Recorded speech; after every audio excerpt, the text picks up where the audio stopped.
everyone, to Business Planning for Young Adults and Millennials. And today you have the opportunity to meet some of our young adults who are doing some fascinating things as young entrepreneurs in the city of Philadelphia. Um, Recently, TBC did a poll to find out what is one of the fastest growing groups in terms of entrepreneurship, and millennials were one of those groups, which might not surprise you. What was surprising, though, is the fact that there were two types of young adults in this category.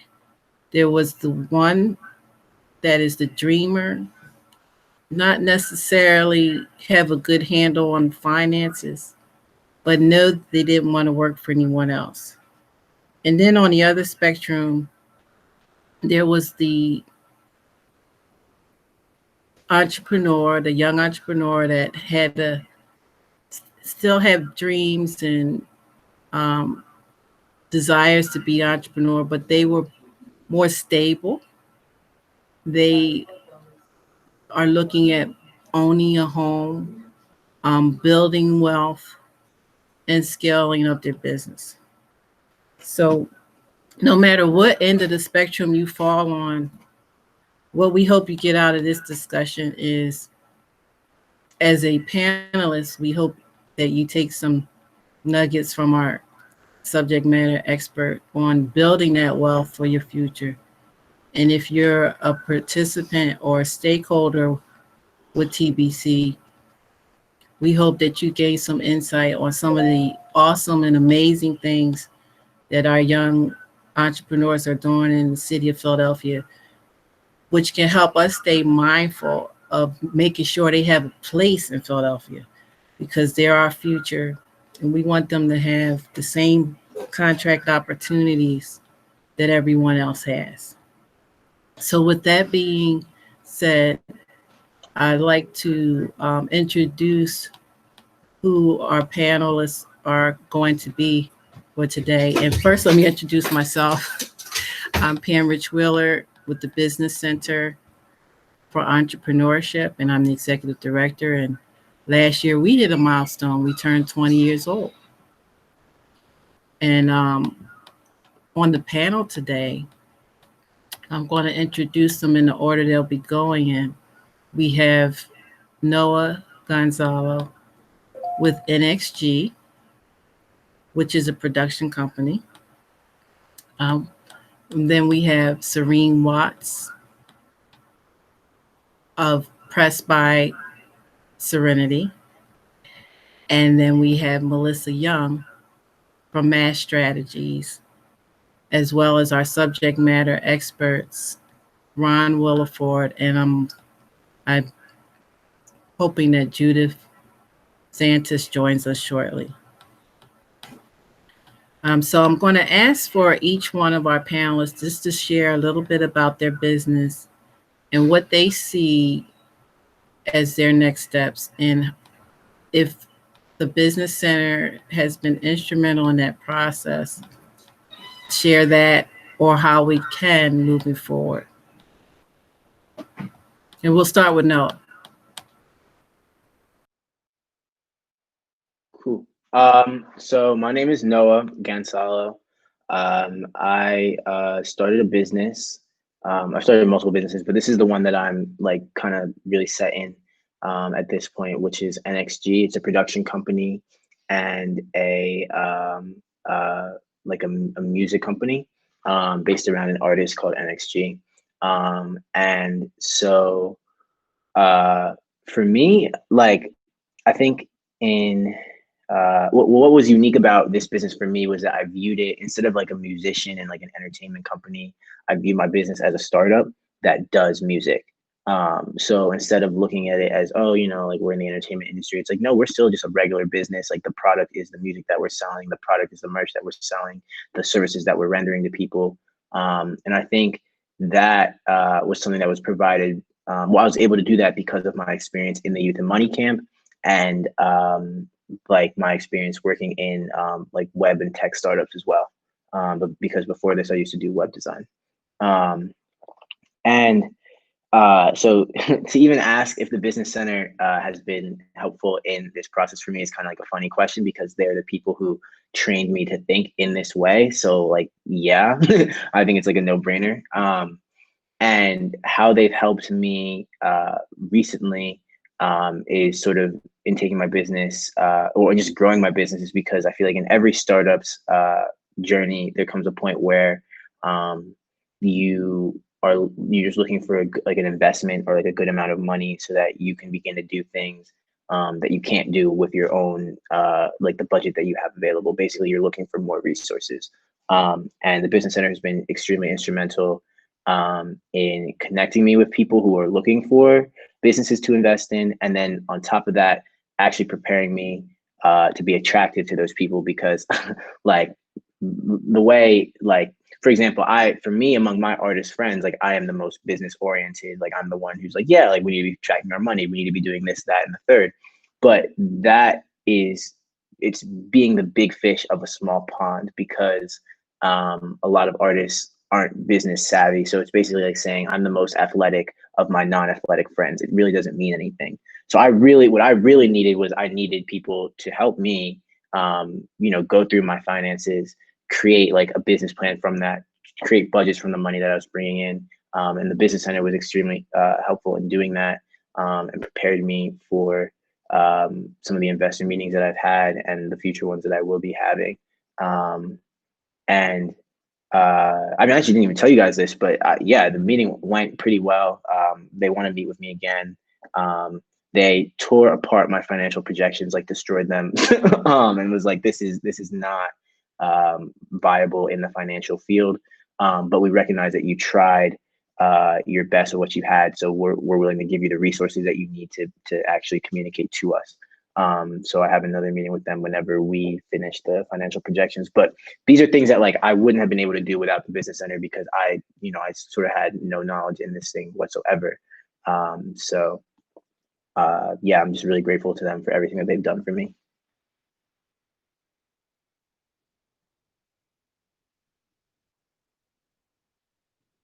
Thank you, Noah, for sharing. Next, we'll have Serene Watts. She's going to share a video with us, and it's her startup experience during COVID with her business.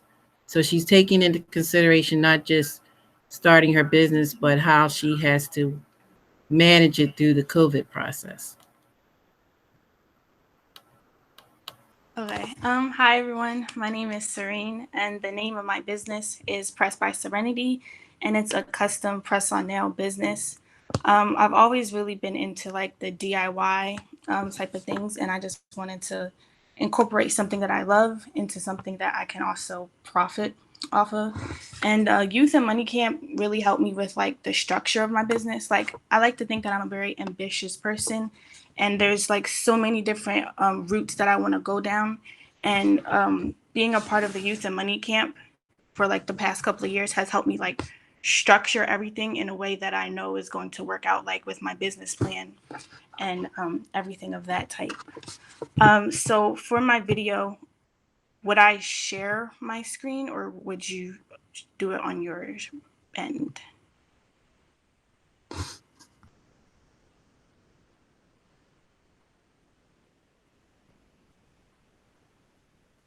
Miss Pam? Did you put it up? I think Ron has it. He has your video. You want him to put it up? Yeah. Okay. Ron, can you put up Press by Serenity, the video? Hold on one sec.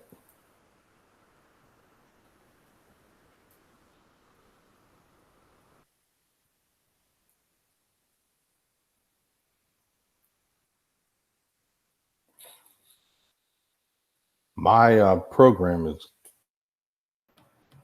It's not allowing you to share it?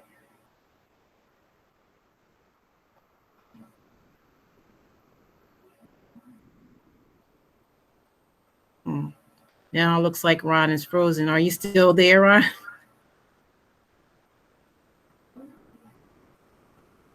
So Serene, if you actually have it on your end, you can share it. It's not allowing you to share.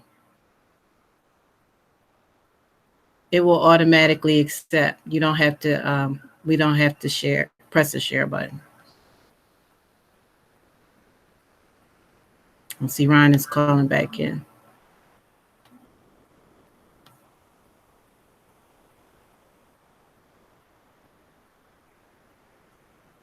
Are you trying it, Serene? Okay. Well, while you're trying to share it with the audience, what we'll do is we'll move on to Melissa and then come back and maybe we can share your video. Okay? Okay. So Melissa, if you want to share a little bit about your company.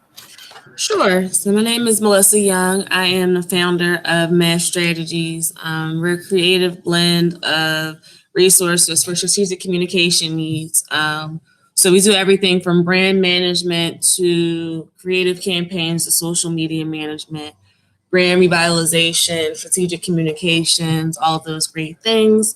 I have been doing communications and marketing for the past 10 years in corporate settings, nonprofit settings, healthcare settings. And in the beginning of 2020, I shifted into working for myself and bringing this consulting world into a full-time opportunity for me. I met Pam and was really introduced to the Business Center earlier this year at a Fun Times magazine event. And I was introduced to the membership program and the business planning, and I didn't think that it was going to be something that I thought that the consulting world was just going to be something that I was still going to do on the side. Then I realized that I wanted to take it full time, and I knew that I would need a business plan to kind of stand behind my actions if I wanted to take something this serious full time. Like, this means I won't have another job or another income to fall back on. And I knew I had to take things a little bit more serious. So that's how I became involved with the Business Center, and I'm glad to be here. Thank you, Melissa. Mm-hmm. Serene, were you able to connect the video?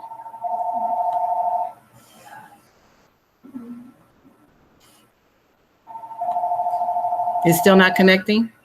For the video, I would just pull it up and then just press present now. Yes. Okay.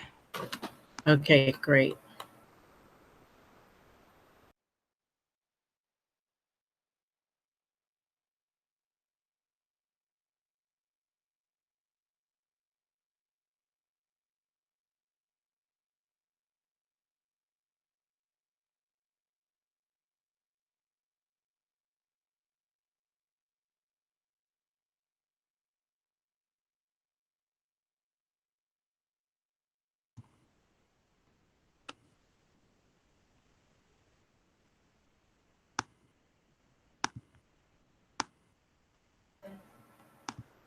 Can everyone see that? Yes. We can see it. Yep. Okay.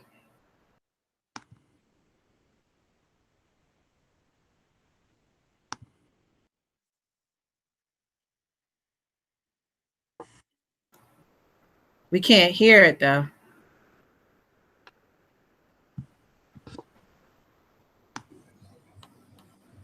Can you guys hear it? She has to unmute her presentation. The presentation is muted. Unmute your presentation, Serene. You see a button to unmute your presentation? I think so.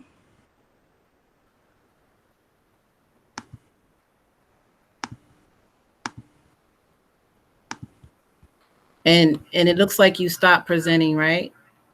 Yeah, I'm just trying to figure out which button do I press for the sound.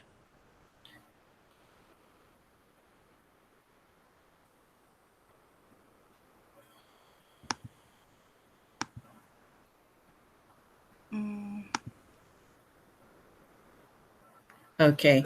While Serene is working on that, Serene, forward it to me as an email, because I guess, Ron, you weren't able to pull it up either, right? Unmute yourself, Ron.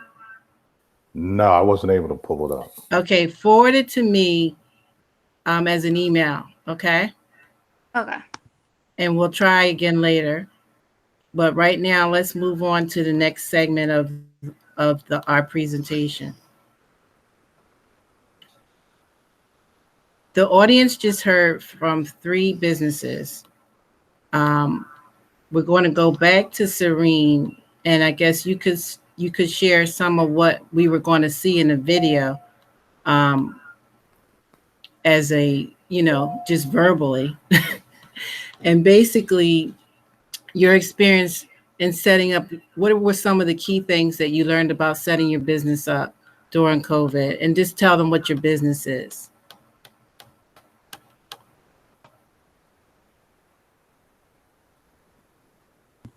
So, a few of the key things that I learned when starting my business is that you definitely need to have a business plan, which is one of the big things that I learned at the Youth and Money Camp.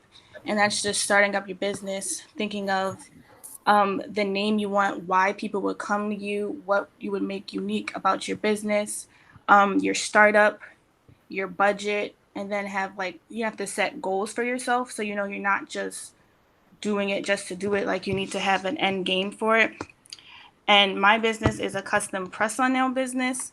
I started a couple months ago. I haven't got.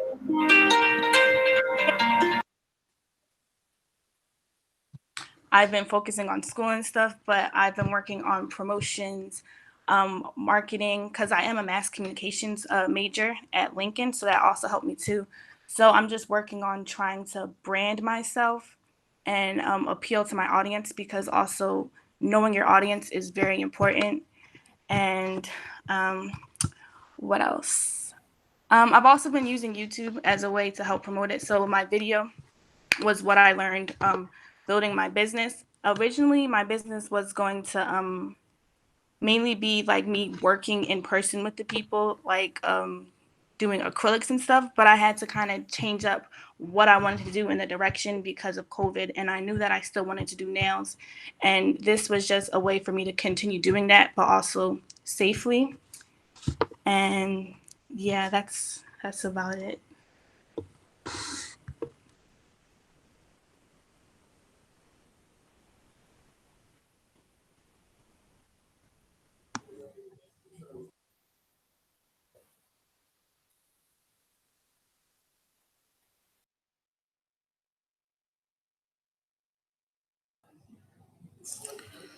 So I'm thinking I should probably go next, since I see that I think Noah had to go to Oh, class. I'm sorry. I thought I was talking.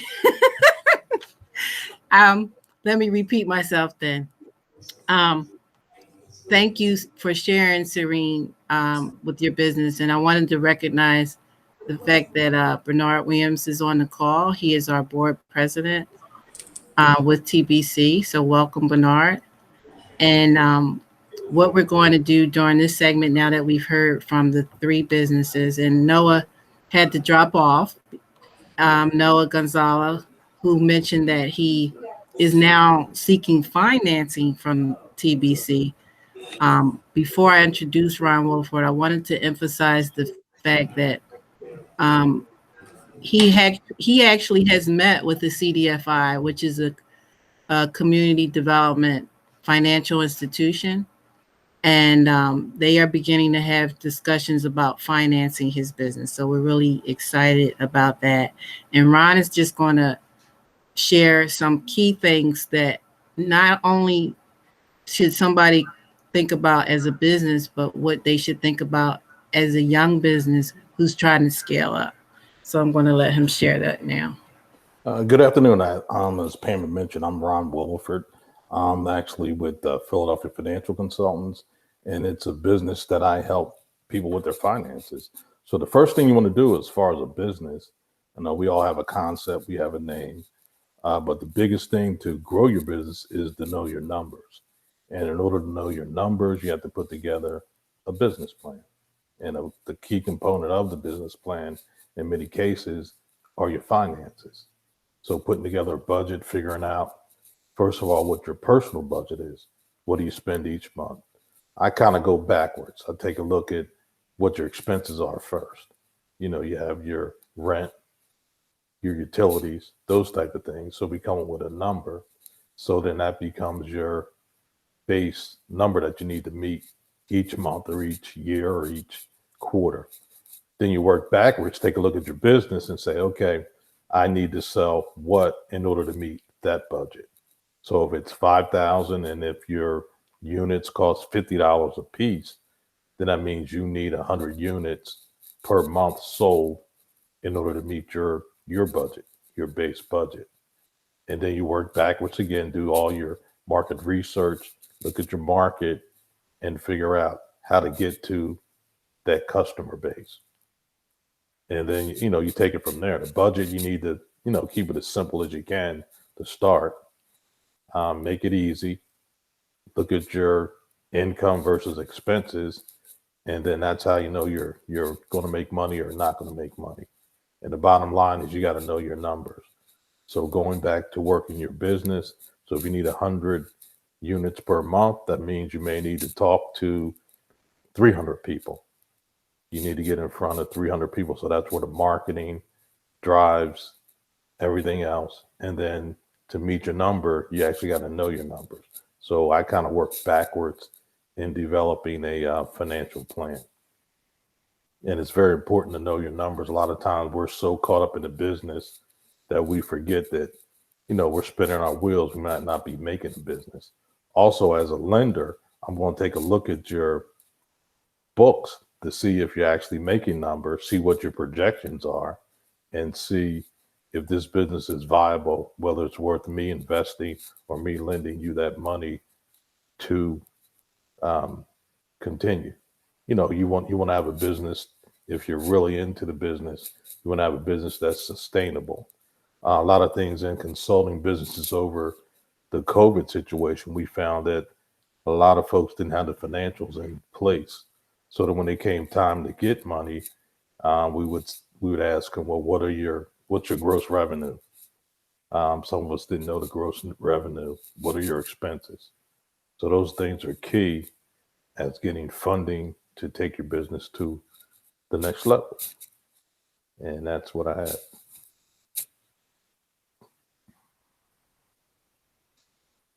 Any questions? Am I still in?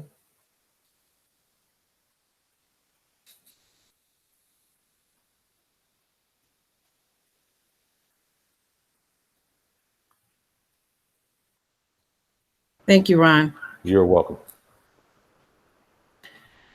What would you say in terms of the uniqueness of what you saw, I guess, in reviewing Noah's plan? What were some things unique to what a young entrepreneur brings to the landscape of Philadelphia, and why is it so critical for us to nurture these types of businesses? Well, in working with Noah, the one thing that I found out, I'm a Spotify listener, so I listen to music through Spotify, but I didn't know the metrics and really how Spotify worked. He was very sharp with Spotify. He knew that if he got certain likes, he got certain penetration from the marketplace, that he was doing well. What I learned from Noah was to take that information and then try to monetize it. We're looking at YouTube as well. So I think the biggest thing is we get caught up in how many likes we got or how many people we're impacting. But a lot of millennials have to take that information and turn it into money or monetize what a like equals, how I'm going to get those likes, and a lot of times how to drive the business to get more likes. It's not that you just throw it up and you just wait back and sit and see. So in addition to some of the technology, some of the social media, I think we still got to teach millennials to do some of the grounds, the boots to ground type stuff, like getting in front of people, marketing, picking up the telephone, making those phone calls, some of the old school business techniques that we learned years ago. I think we get caught up into, I'll throw it on Instagram and then I'll just start making money. And I think we gotta still teach the fundamentals. So you still got to learn to block. You still got to learn to tackle. It's just not glorified that I have a business and I'm just going to make money. I think that's the biggest thing that I run into with a lot of millennials is the hard work, the stuff that's behind driving a business. I mean, they're great at the social media aspects, but realizing what money can be made are some of the questions. And actually, I learn a lot from working with millennials because the social media is new to me. And I've actually incorporated some of that stuff into my business on how to reach people in a different way. I'm from the old school, get a phone book and just start making phone calls. But here's a way to leverage your time, put some stuff in the social media and figure out how to analyze the metrics of social media.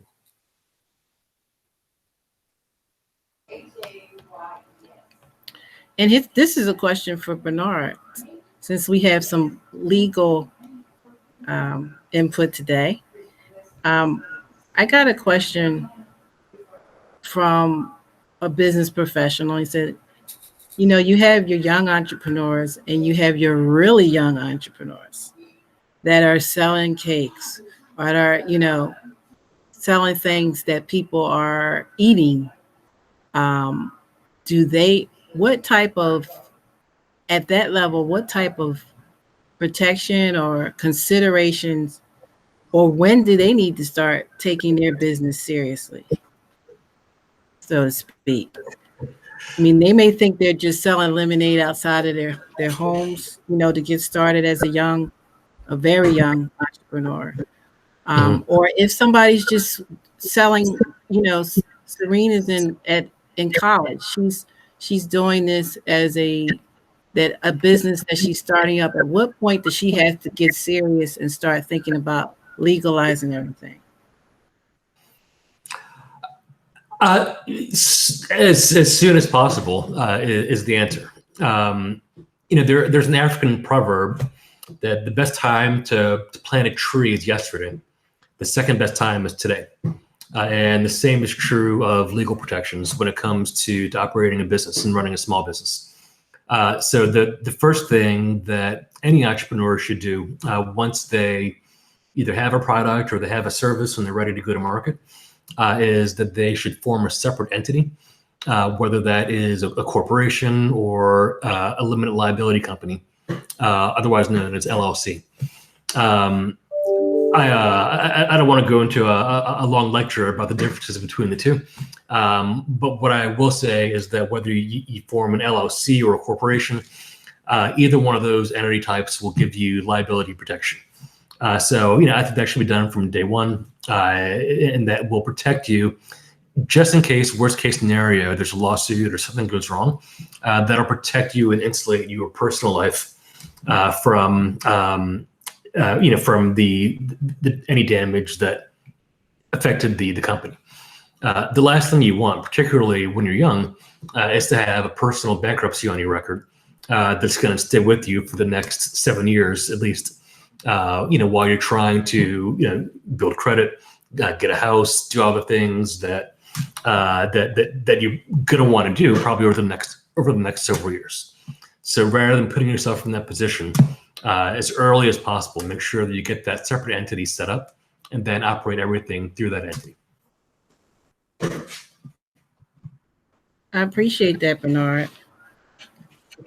And Melissa, you have not even begun to write your business plan, but you are offering a valuable service.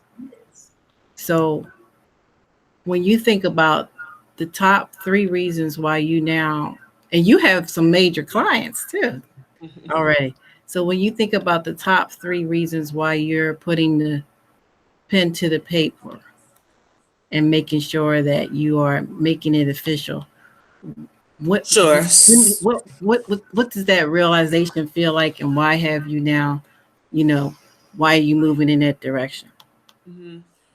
So I did get my LLC. That was one of the first steps that I did take before performing business under the MedStrategies name. So started my LLC, and then once I started creating proposals and having to build in that contractual language, things started to get a little bit more serious to me. And I feel like when I said in my intro that I don't have a backup of a 9-to-5 or a corporation giving me a check every 2 weeks. Like that has to really come from solely my muscle. So when I realized, hey, I have a plan when I'm working for somebody else. I need to create a plan while I'm working for me. And that was the key for me, creating a plan while I was working for myself, and holding myself accountable. So giving myself a plan to be held accountable against, and measure my success, measure in instances where I need to pivot a little bit and change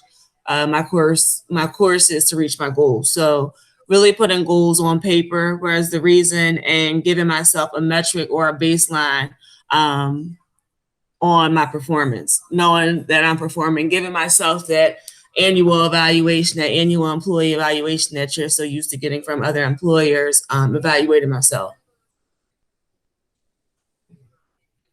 And I think that is a nice lead into why the business plan is important in general.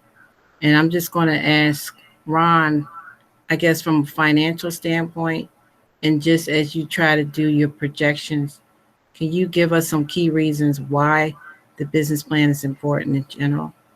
Well, actually, the business plan is going to be your roadmap. Everything in the business plan is contains your goals. So if you don't have a roadmap, you don't know which direction you're going in. You're just running around. You're picking up accounts or you're picking up business, but you don't have a gauge to say, hey, I'm being successful. You don't have a gauge to say, well, if this happens, this is what I need to do. So the business plan is crucial in evaluating yourself. Just like if you work for an employer, they're going to evaluate your performance. So that business plan helps to evaluate your metrics and let you know exactly where you are as a business. So if your goal is in the first year to make 6 figures, you can look at your business plan. You can look at the metrics of the plan and the budget and the revenue and those type of things to see whether or not you're on track. You can see what percentage of the plan you are at each interval of your business operation.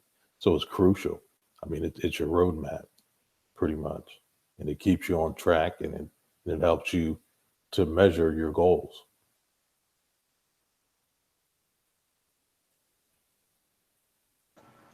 Thank you, Ron. You're welcome. And at this time, we're going to take some questions from our audience. I'm going to ask 2 questions. One is, what brought you here today? And the second one is, share something about your business and what area you're concentrating on right now, and whether or not you have a business plan. And I'll just, because I can see most of the names, I'll just call out the names that I see. I see Vincent Gums. Hello. I'm actually with the Office of Economic Opportunity, so I'm definitely auditing some of these MEDWeek things. But I do. So you're a resource. That's good. I am a resource, but I do have like a little side hustle of I do some graphic design.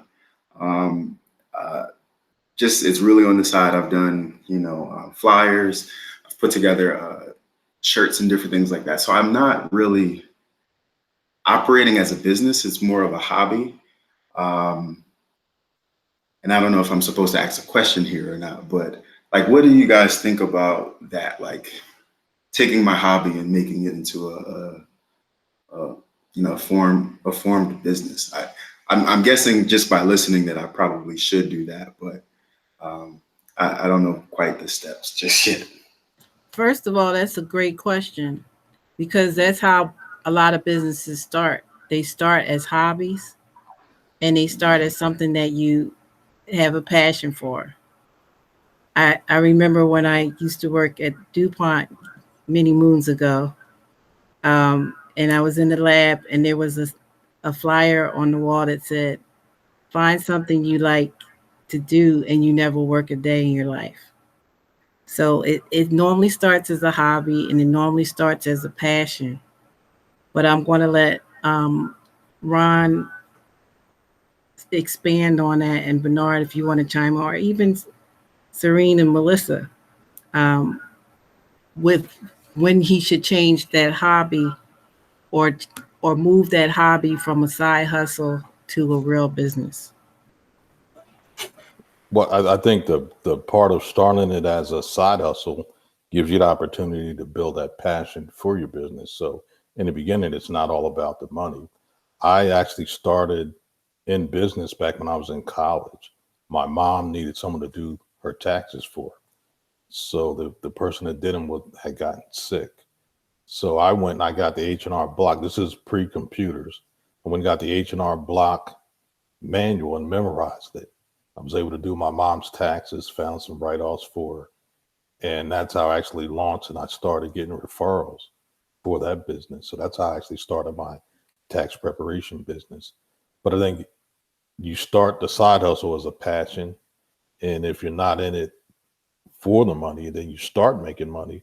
That's a great way to build that passion of being a business person. Also, if you get a chance, there's a podcast called Side Hustle, which I listen to every day, actually. And it talks about businesses that started as side hustles, where they took their passions and developed those passions into real live businesses where they quit the 9 to 5.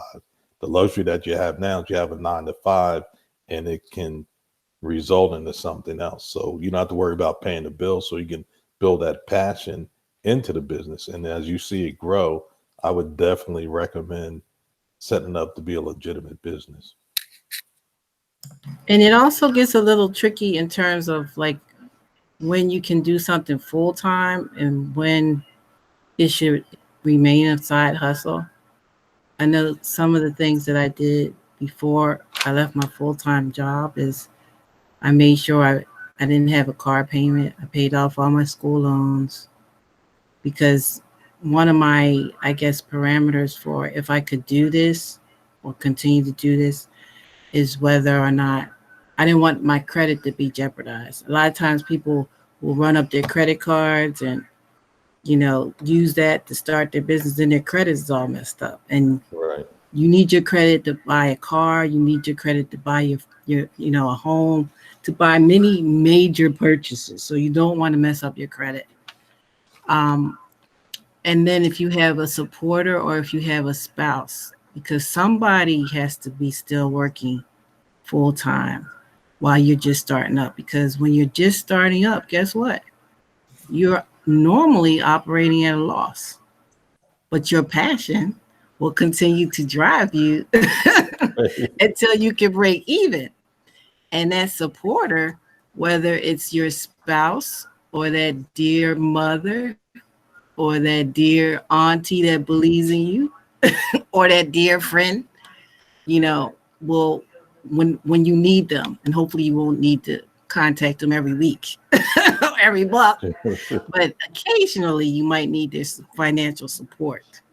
But I think Ron made a really good point about making sure that your side hustle can bring you in enough money too. I think once you step aside and say, hey, this is making me enough money that I can stand on my own 2 feet. And to Pam's point, you have a backup system, AKA I really wasn't going to go on my own until I knew my husband had good health insurance and I could go on to his until I can afford as my own business owner, until I can, if I need to, afford the health insurance that I want. So I really think in this time too, Vincent, you're in a really good space, because in the pandemic, people are outreaching to contractors and businesses just to kind of get little quick side things done, a flyer, things that you can do in probably your spare time. And then I think once you step back and say, hey, I can make the same amount of money or more than I'm doing right now in my current job, taking this on full time, and doing this for various businesses, and I can step back and still make this money or more. That's the key. When you said, to me, it was the key when I said, okay, let me really take this serious. Let it not be my side hustle. Let it be my main hustle, and let this be my breadwinner. But I think it's also a comfortability level. If you can imagine, if you can foresee this having some longevity and really paying your bills, I wouldn't step out on it, especially if you have a 9-to-5 job, step out that far out on it until you do have that kind of financial security. But I like money. I'm not a risker. I like to keep all of my money where I can see it. So that's just my 2 cents on that one. Right, exactly. My wife's actually a school teacher, so I have excellent benefits. So I'm an entrepreneur now. I was in the I still am, financial services for 30 years. So I built a client base, but still there's always that urge, because of the way I think, to be an entrepreneur and to always take that risk. And I think you're right. You need that solid base. You need someone that's going to support you, not even financially, but also emotionally, because of the ups and the downs of the business. But I mean, if it's within your heart, I always said to myself, I've been self-employed my entire career, and I've been entrepreneurial, but God has blessed me with the ability to make a living doing what I like to do. And I think I'm blessed to be able to do that. Thank you all. Appreciate it. And I think Fast Company did an excellent article on your side hustle, and they're actually encouraging companies to allow employees to have a side hustle, believe it or not. See if you can find that article, Vincent, in Fast Company, because they believe that if an employee is embraced with their side hustle, but it's still a good employee, that they'll be a better performer. So check that article out. But Bernard, were you going to say something?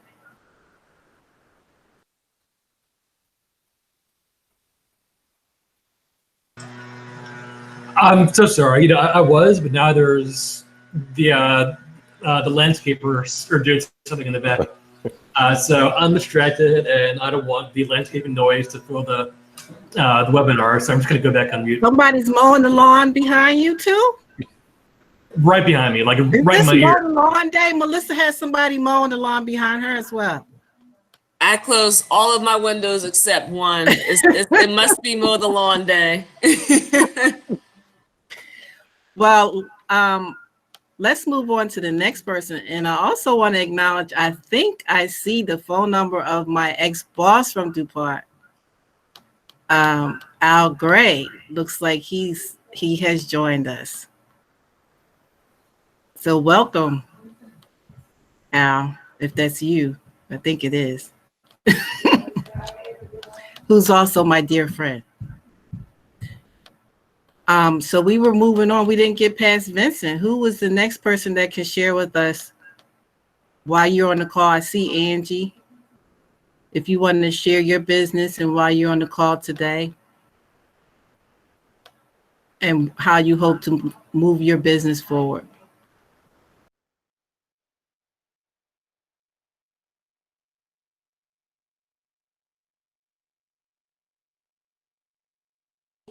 Hi, everyone. This is Angie.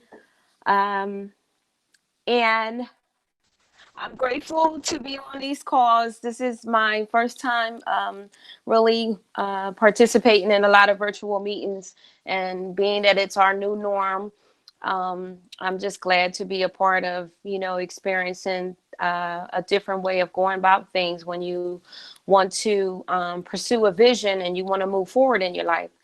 So my business is called G on Me. That's J as in Jesus, EONME, purposeware.online. And the official business name is G on Me, which means Jean Wear with Purpose. I basically was visioned with this website for a while after volunteering with a nonprofit agency that looked at, domestic violence and intimate partner violence as a epidemic in our communities, especially Philadelphia. Domestic violence has increased during the COVID a lot more so due to the quarantine. And, we're thankful that people are coming together as families, but it's still domestic violence existing.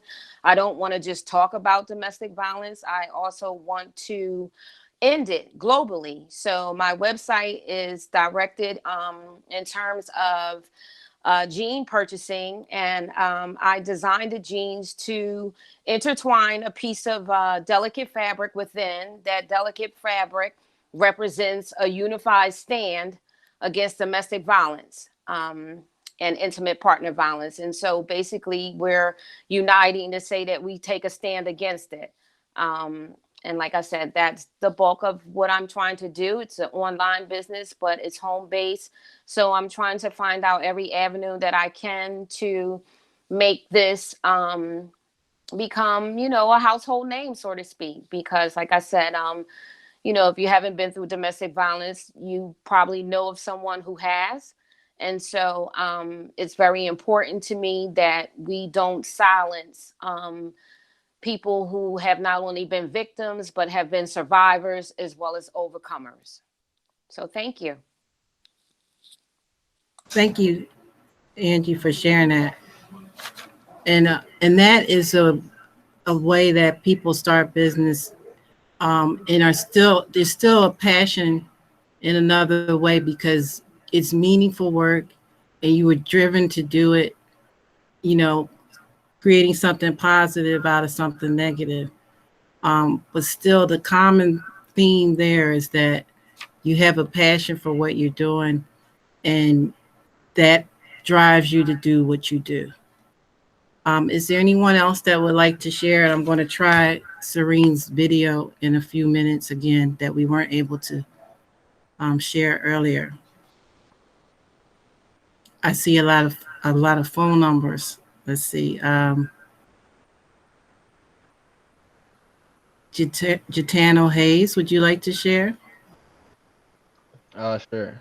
So I currently, I'm an intern at Community Enrichment Fitness Network, and so basically what this it's a nonprofit. So basically what this nonprofit does is, so they're aiming to their like target demographic is like elderly people, and they're teaching them like ways to exercise and ways to have like ways to eat for like nutrition to like help them for like health benefits and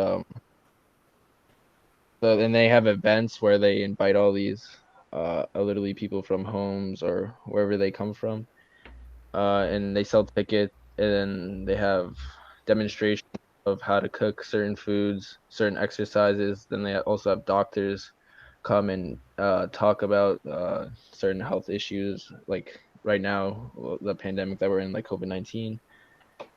And basically, so my boss told me to join this because she wants me to help her create a business, or she has a business plan, but for the future, she wants me to help her with the business plan. And it's been a pleasure working with Sherry. I know when she first came to us, she wanted us to help her increase the numbers of attendees. And I think she's grown from 100 to like 450 now, correct? Yeah, it's pretty big now, but because it's virtual, she's not getting like as much revenue as she used to. Mm-hmm.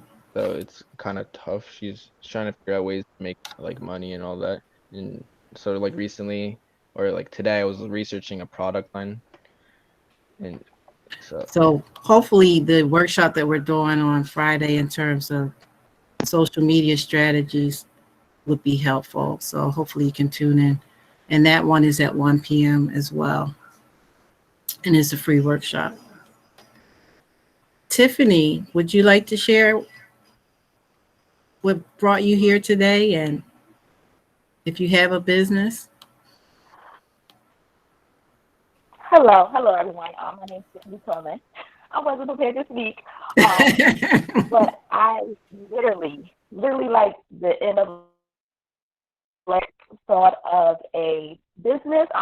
So it's like in the beginning. So I said, let me join the call just to see what kind of ideas I can get. But I'm looking at, I work out. I have been working out a lot, and I said, let me see if maybe I can sell or, come up with my own gym line, like workout clothes.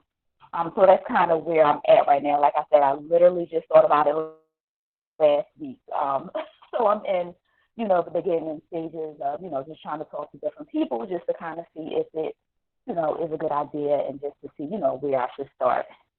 So my mom sent me the information for today's meeting, so I said this is perfect. And this is Tiffany Tillman, right? Hi, Yeah. Tiffany. So one of the things I wanted to How are mention you? about Tiffany is climbing up the ladder at her place of employment. And she is about to have the opportunity to be a supervisor. She also did a very, very smart thing when she bought her first home. She bought a duplex so that she could live in one part of it and rent out the other part of it. So those, to me, when Ron was mentioning just preparing yourself financially, that's a way that you prepare yourself to build wealth and have other streams of income in the process of doing whatever you're doing, because you always need a place to live, but that's passive income. And the other point I want to make about the fact that she has an opportunity to move up to a supervisory position. I always tell people, if there's one thing I would have done differently before I left the corporate setting, I would have made sure I managed other people while I was still in that setting. So think about, especially as a millennial, all the tools that you want in your toolbox. A great tool that I left with was how to sell. We had an excellent sales training program, and the book was called Strategic Selling. That book was awesome. The training was awesome, and I still use those skills when I'm networking with people, when I'm building relationships, establishing partnerships. So that's one tool in my toolkit. But another tool that I had to learn on my own, at my own expense, was how to manage people, how to select my own team. So think about all those things that before you leave a 9-to-5 that you want to make sure you have that will transfer over into your own business, and that will be useful in your own business. I'd like to add to that as well. I started my career with American Express, and it's the training that I always look back to. We were doing consultative selling, so I learned consultative selling skills, which I still use today. And I've worked in the corporate office. I've been a manager. I've managed people. So once you start your business, and you start to employ people, you know how to, the human resource part of your job as well. And that's crucial, getting people to be motivated to do what you do. Because a lot of times they'll look at your business, you're motivated, but they're not motivated because it's not their business. So you got to figure out a way to motivate people, how to coach people. I've also coached athletics. So it's all about motivation as well, to help other people buy into your business and to help you to grow your business as well, even though they're not a stakeholder in your business.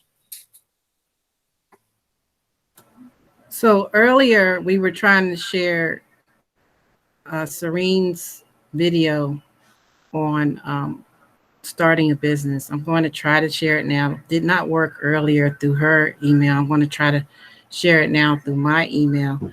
But while I'm doing that, I'm going to ask for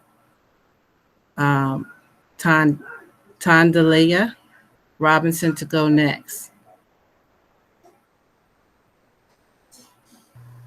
Hello to everyone. I'm also, ironically, from the Office of Economic Opportunity, but I also came on to just to see what I could learn in the business world to kind of help my son who's new. He was a new entrepreneur, and my nephew. And I also have a nonprofit.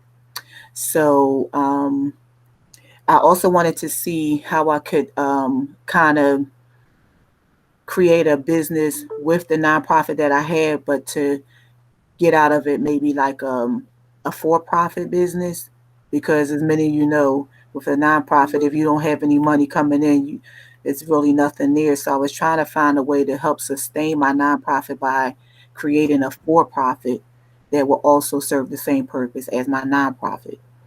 So that's pretty much why I'm on here. And if anybody have any resources or any way that, it could help me branch out into that area, I'm open for suggestions.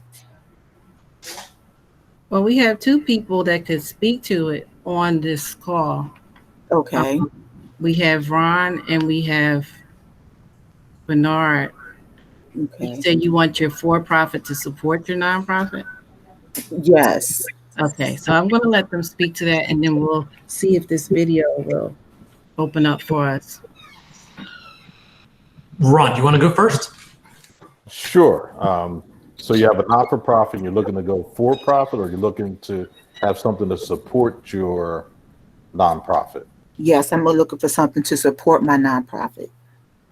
So I think at that point, you've got to look in the area of what businesses can kind of mirror what you're doing. For example, I'm working with some folks that are doing not-for-profit work now. So they've developed like a t-shirt or they developed some other product that they could sell to generate revenue on a consistent basis.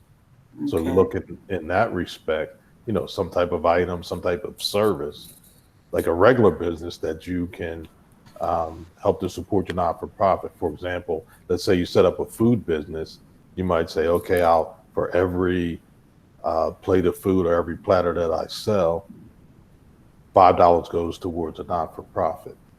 Okay. Kind of like Ben and Jerry's ice cream. Right. Your profits go towards a not-for-profit, and then sometimes people will buy into whatever your product is. Okay. I mean, that's one thought, one idea. Okay. Thank you. You're welcome. So the reason I wanted Ron to go first is that I had a feeling he was going to directly answer the question, whereas I was going to put I have a different take on it. Okay. But actually, let me ask you a question. Why do you want to have a nonprofit? Well, because I'm like a financial resource where I help, those in immediate need.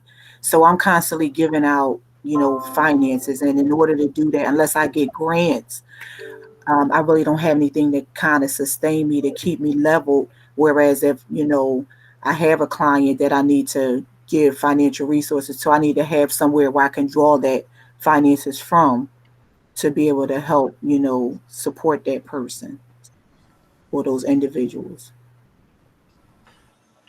So, can you do the same things as a for-profit?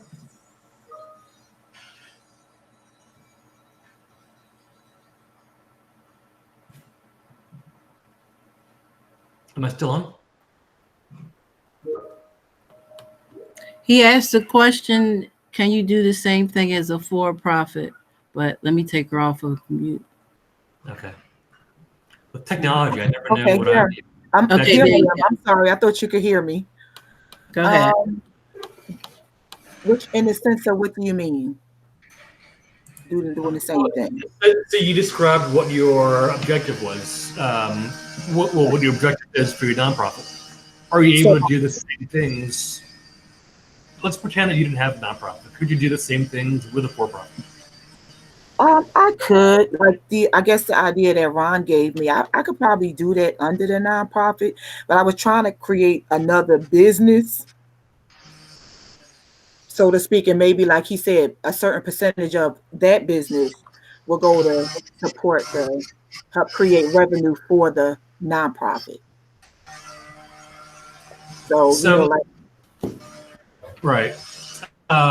So my premise is that you can have a for-profit company that's mission-based, Okay. or has a that's impact-driven.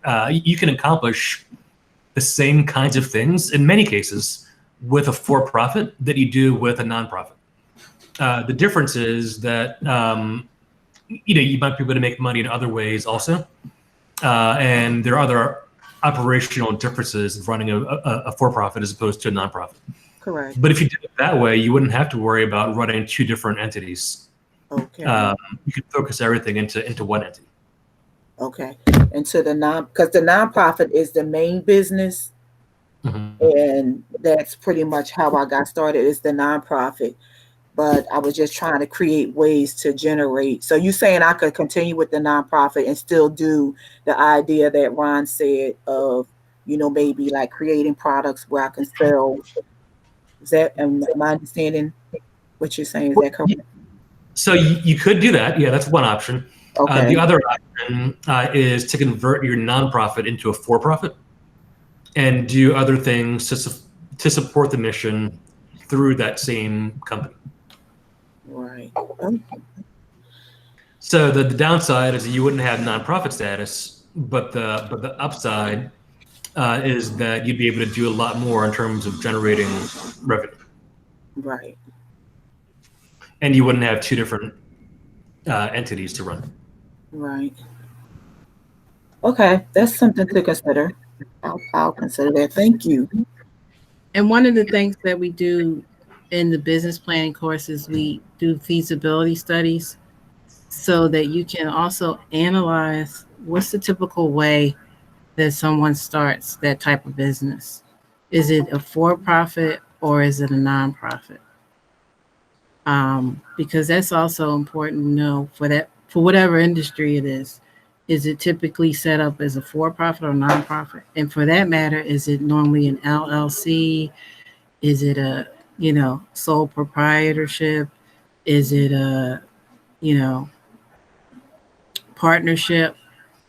That's information you can get depending on what industry it is. You can get that. But going back to what Bernard is saying, I think about a company that I just recently saw on TV. And I think what they do is they sell socks. And so what they do is they sell so many socks. And after they sell so many socks, then they give away a certain number of socks to an underserved community. Yes. But it's all for profit. Right. And socks have amazing profit margins. Amazing. So they can afford to give away one sock for every, 3 to 5 socks that they've sold. Yeah, that's called Bombas. The name of the company is Bombas. Yes. Yes. And listen, this is not. I don't think this is why they do it, and I'm not intending to be cynical.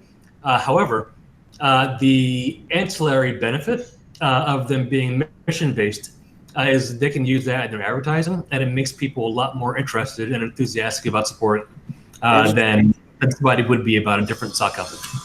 Right. Exactly. So I think there are a lot of advantages to using for-profit companies to do mission-based activities. And like Bernard said, I'm always looking at the profit margin in general, because you should make sure that you are operating within certain profit margins for whatever type of structure you have, as for-profit or nonprofit, that you're following industry standards. But that you should be philanthropic. You should have some component of your business, even if it's not like something you do all the time, like with your business, it sounds like your beginning was nonprofit, but even if a business doesn't have that, they should have some type of philanthropic component that they do with their employees or whatever, because it's just conscious practices. Is it's not it shouldn't be viewed as a feel-good thing, but it should be seen as an essential part of your business, because after your business has reached a certain level of success, you should be willing to be philanthropic anyway, just because that's what our community needs. Right. Now I'm going to try this video. We have just so you guys know, this workshop goes until 2:30, and Judy has joined us, who is was previously with Customers Bank. She's now an independent consultant, and she's also one of our board members. I'm going to try to show this video, and then maybe Judy might want to add some comments about what she's seen, because she's on the other end, guys. She's seen the loan packages. She's heard the stories. She knows the stories about why people get financed and why they don't. So after this video, the next voice you'll hear from will be Judy. And Tandalea says, thank you for the advice. So let's try to see if we can get this video to work. Can everybody see it? Yes. Yes. Yes.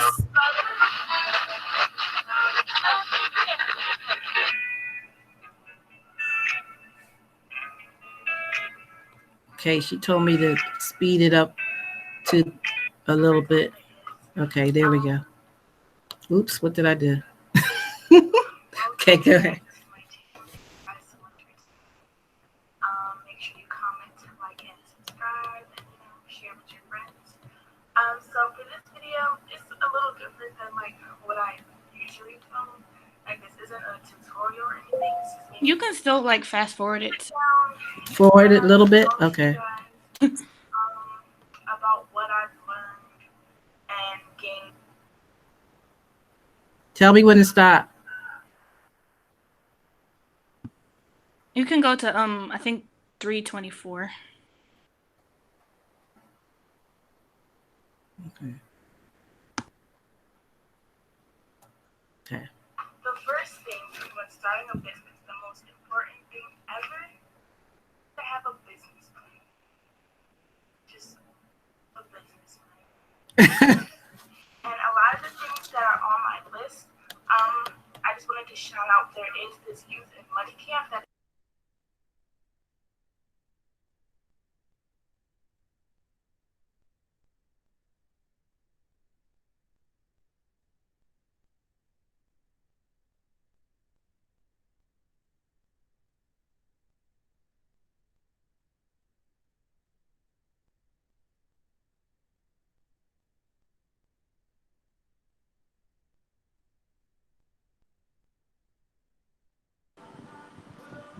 Is everybody else able to hear sound, or is it just me? I can't hear anything. Can you guys hear the sound? I couldn't hear it, but now I can hear it again. Okay, so I've been like talking all over the place. We're gonna get Oh, I think I have to keep my thing off. Okay. Before you launch, you really want to think of like, what is the name of your business? Like, that is really important. Like, you can't just like, oh, my business, I do hair. Okay, what's the name of it? You know, and it has to be like, mine is Serenity. Like, a lot of my business stuff is under Serenity because my name is Serene, and I just really want to like own up to that. So it's like all my stuff is under like Serenity, blah blah blah blah blah, whatever it is. Next, you want to figure out like what platform you're going to be selling on. I know a lot of people sell on Instagram, or they start off on Instagram and then like they'll eventually build a website or a store or whatever. So you just gotta think like, what's the best way for me to sell this certain product that I'm like producing? And the next is, why would they choose you and not your competition? So it's like, what makes your business unique? Like, we know, okay,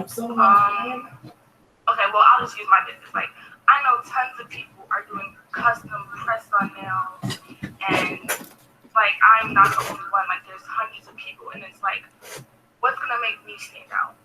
Why would people come to me instead of coming to someone else? So you have to think of like a gimmick, like what's gonna make you stand out. You can't just be regular, right? That's not gonna work. And also, this is very important. You have to have everything is going to come together in one day. You might have a whole plan, and then it's just going to get scrapped. And you're going to have to start over from the beginning. Or it's going to take a long time for your business to take off. Like, patience is really key. And also, with patience comes perseverance. You can't let one failure just make you just not want to do it anymore. Of course, there's going to be failures. Nothing's perfect. And that's just something that's going to help you grow, not only as a business person, but as just a person in your everyday life. Like, you just have to take your wins and your losses.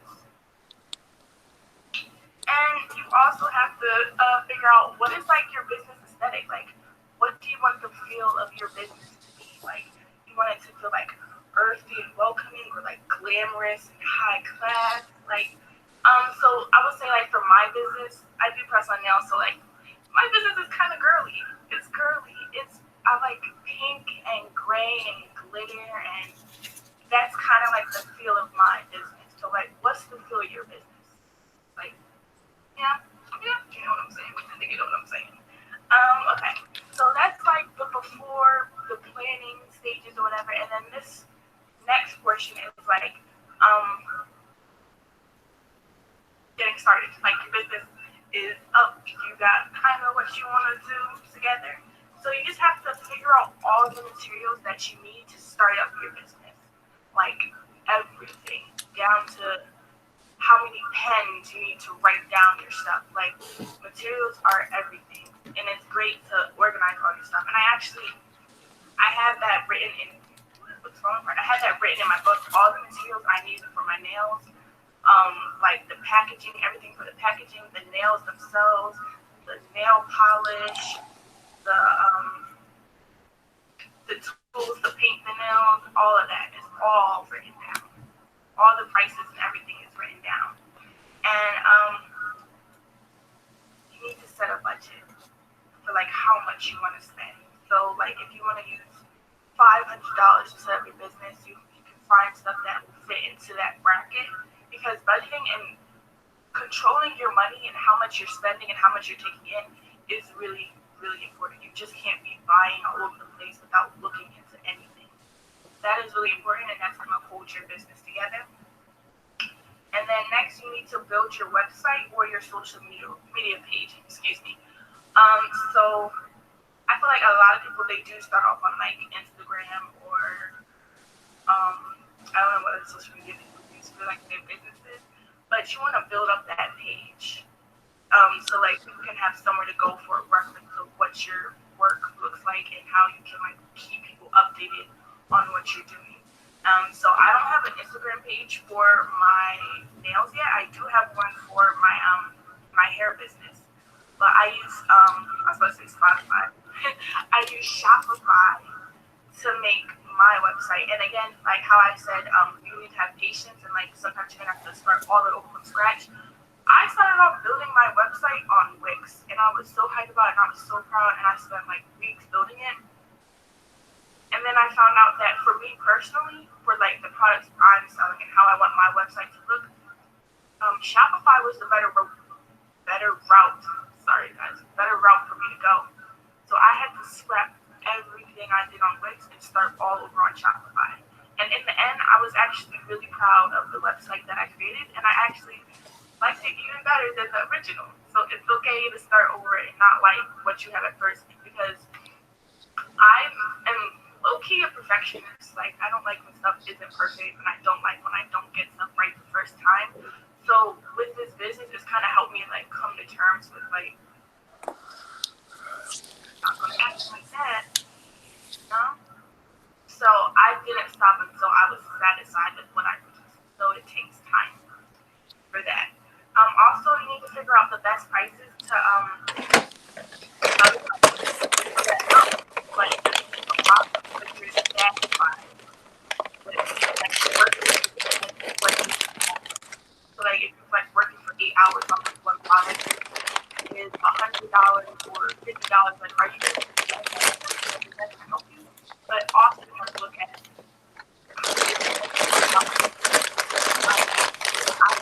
out by how I said earlier, you write down all of the products that you're buying and all the prices, and then basically you do your math or whatever to figure much it will cost to make one product. Just one product. So there's a lot of math stuff to do that. I don't really feel like explaining the math part because, yeah. But I figure out how much it was to make one product, and then after that, I would add on like how much I want my stuff to be. So I forget the exact number for mine, but I know that I charge $25 for regular nails, and then $35 is the starting price for nails with designs or custom nails, and I'm satisfied with that because I feel like when I get paid that money when I'm finished with those nails, I feel like it's worth it, and I make a profit. I'm happy with that part, so that's really important. I'm sorry, y'all. Let me some water. I'm thirsty. This is like a lot of talking for me. Also, I set up a goal where I drink at least 1.5 a day. So I stick to that. Okay, but anyway, next is you need to figure out how long it'll take you to actually make back the money you used to start out and break even. So that's like, when will you start seeing a profit? So like you can see like within a year, how much am I gonna make within a year? So in a year, am I gonna make, so if you started like $500 to make your business, by the end of that year, are you gonna make $500 plus extra so that you actually made a profit? Like that's stuff that you need to figure out. It's really important because a lot of people put in so much effort into the business and then it kind of falls through because they didn't like do the math or like think about all the stuff behind the scenes to see like, is this actually making a profit? And it really does. Patience is key. Okay, and then next is to have promotions that will bring in new clients while also keeping old clients. So like on your website or on your page, like have like different promotions or sales. Not to the point where you're gonna be losing more money than you're making, but like for like first time customers, give them a discount or a discount if they refer a friend or have like flash sales of maybe stuff that's like for your inventory if you don't want to sell it anymore. Have like a flash sale, promote new products, or like have a review section for people so they can like give honest reviews about your product, and then other people will see it and they're like, reviews are really important. They're really important. So like when people see like, oh, a lot of people really like this, they had a good yeah, really good. So that's really important. And also for your people, your loyal clients, make them feel special. Make them feel like, oh, I'm part of the family. Like, oh, she gave me a discount, or like, oh, it's my birthday, so I get a gift or something. Like, you know, make your.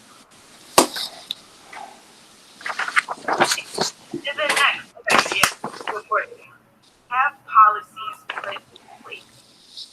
Policies like return policies, shipping policies. If it's a business where people have to make appointments, give them a time frame of what they have, like a late fee, or if they don't show up, or deposits, or like say like I'm not responsible for blah blah blah blah blah, because that can really damage your business. Like if you do something like, well, that wasn't written down, that wasn't said, so now what? Now you're in like a, I don't know, a tough pickle or whatever they say. So it's important that you have policies in place so your clients or customers know what you have going on, like what's your thing, because that can really make or break. So for me, mine is because I'm putting so much work into each individual nails and I'm taking away from my supplies, and I give people multiple opportunities to make sure that they're satisfied with what they buy. I have a no return policy. And I stand by that. Like they can order extra nails or something, but that's a policy that you have and you have to stand by that. So it's professional and they know like this is because this is a business. This is okay. So don't freak me out. Still be okay. And then next, I think this is the last part, the last thing on my list, is to stay updated with your product and what is popular at the time. So keeping up with the seasons. You're a clothing line, and yeah, in the summer, what are you gonna sell? Stuff like tank tops or shorts and short sleeves. It's fall. What are you gonna sell? Sweaters and sweatsuits. You know, keep up with the times. Look up what's popular at the time. What trends are going on? What are most people looking for?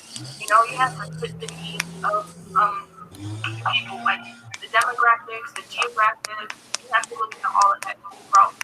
What's gonna make my stuff sell and continue to sell? Like, you don't want to fall through or have like your business going down. You want it to stay steady or even flourish more during certain times. You know. So for me, for nails, summertime, bright colors, glitter, all that extra stuff. Fall, oranges, browns, put leaves on your, not really, but like accessories. Wintertime, blue, white, put snowflakes and stuff, you know? Like, you have to get a feel for like what's gonna sell. And you know, yeah. So that's the end of that spiel. If you have any more questions, like if you personally are doing a nail business and you want to know like some of the stuff I learned with that, like specifically with the nail business, I can definitely do that, like a small business. So I just wanted to share some of Serene's video. I was just so impressed with it when I received it. She mentioned some right on points that we cover in our business plan class. She had a lot of swag, as our young folks do. But I thought those points were excellent. I mean, she sent that video to me, and I didn't ask her for it. She said, you know, I'm just so excited. She graduated from our youth and money program, but then she became one of our instructors. And she just felt like she learned more instructing, you know, that added on to her business. And I was just so impressed. I mean, she mentioned so much about branding and profit margins and cost of goods sold, you know, counting all the pennies and dimes and nickels and dollars that go into making the product, what people don't do, you know.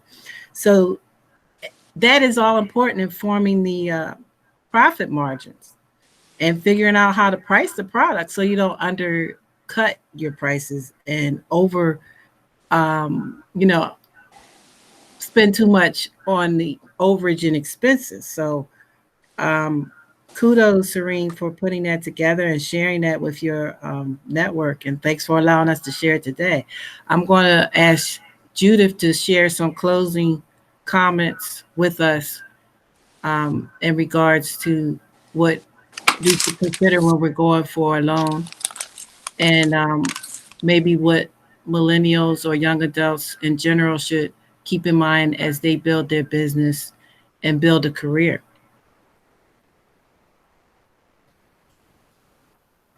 Judy? Yes, I'm on mute. Can you hear me now? Yes. Okay. So thank you for that introduction. And I think it's a great segue from Serenity Fashion. And, you know, a big part of when you're sitting in front of your banker or you want to be able to engage a lender or financial institution, because it comes in many different forms, which I'll touch on in a couple of minutes here. But you want to make sure that you have a plan. With everything that I heard this young lady discuss is her plan. It went right back to a plan. She talked about, you know, Instagram, which is social media, which is part of a plan. That's the marketing plan. She mentioned about, you know, depending on seasonality in regards to what type of colors that she would provide. That goes back to her plan. So oftentimes you'll probably hear someone says to you or a banker says to you, you know, create a business plan. And maybe you create that business plan and that business plan kind of just goes to the side. And really it's a breathing, living document because things change. Look at what's happening right now with COVID and the pandemic. You know, how flexible are you in order for you to adjust your business to be able to continue to be fruitful and for you to continue to be able to bring in revenues, maybe in a different way and not the same way that you're accustomed to. Maybe it's mobile, maybe it's travel, etc. So I thought that was a great segue, and just wanted to be able to just kind of tie in that piece immediately. But overall, as you know, you're looking for financing. The biggest thing is like, you know, if I'm as your banker or as your consultant, I'm looking to say, do you really understand your business? You know, I have an idea and let me get some money. Do you really understand what it means to not only have that creativity part of your business, right? But the things that Serenity mentioned is, you know, your cost of goods sold. You talk about, you know, how much it costs to make an item, a widget in this particular, in the banking terms that we would say, your product. How do you know what it costs in order for you to make your product, and then if you're able to receive as much as you, that margin, if you will, for you to be able to make a profit. So there's a lot of that in conversations that your banker will have dialogue with you and say to you, you know, may throw a question out to you and say, so what are you going to do? Hold on one second.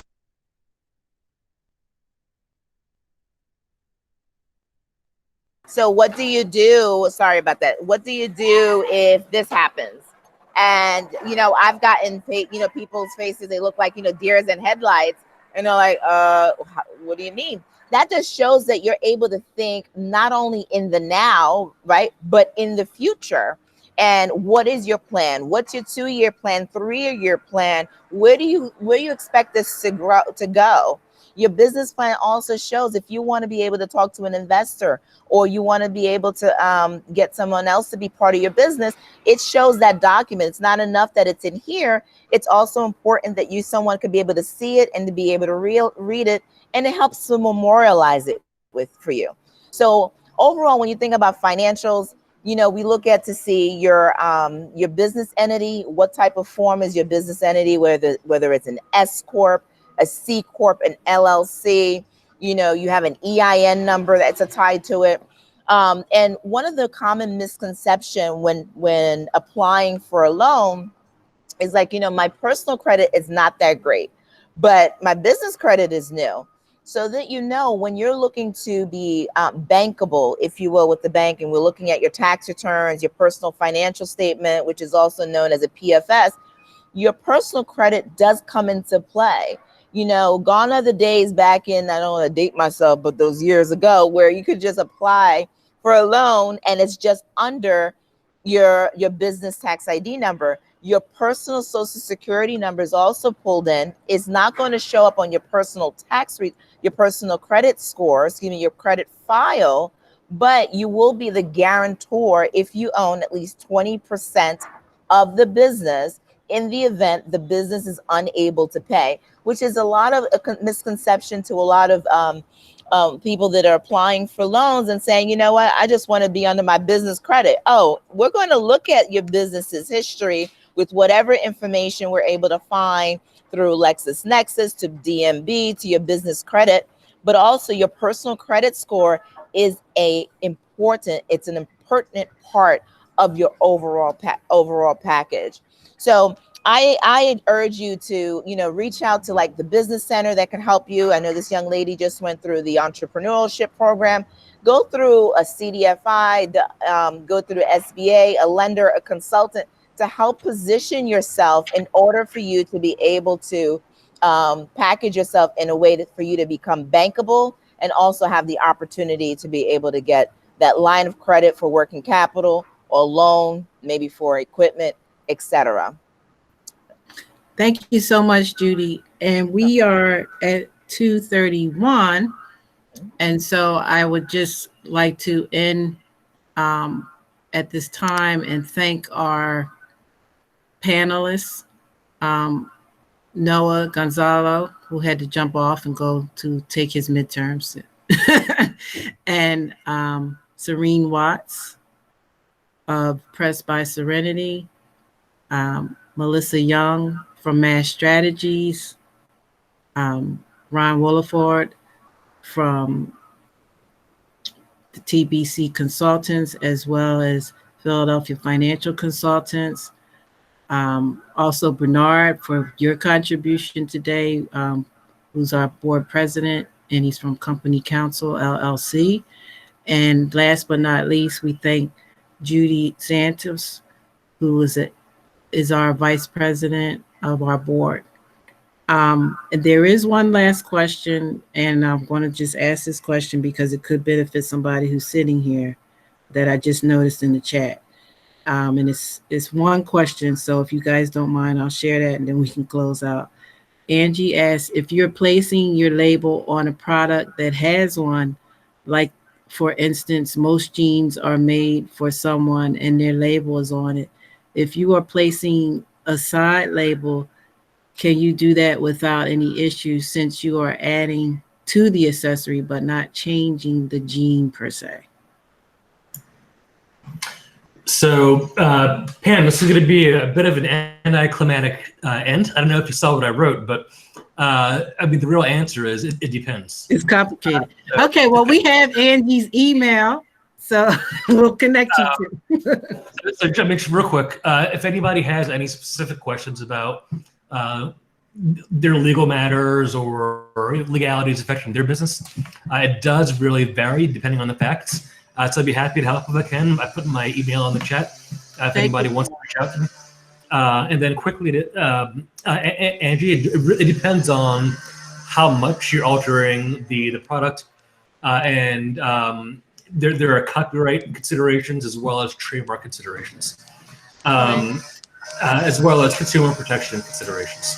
So it's not something that I will jump in and do without doing some research and thinking through all those things. So that's the short answer. The even shorter answer is email me and I can walk you through it. Okay.